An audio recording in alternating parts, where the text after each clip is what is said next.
Hello everyone to this Dataplus tutorial. In the last video, I showed you the first Boolean input. In this video, I want to provide you with some alternative appearances for Boolean inputs, namely the toggle button and the switch. In the background, they will work similar to the checkbox, but their look is different.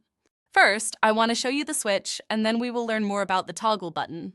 Because we already created the database column in the previous video, we can directly start in the worksheet. First thing we will do is to open Qlik's edit mode and select the Dataplus table. In the data section of the properties panel, we navigate to the checkbox and open it.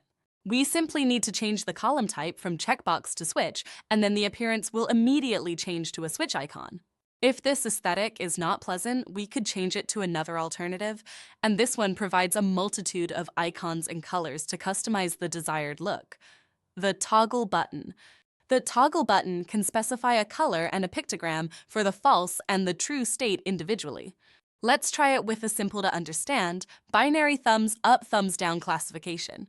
Once again, we go to the column that currently displays the switch, and now we change the column type to toggle button.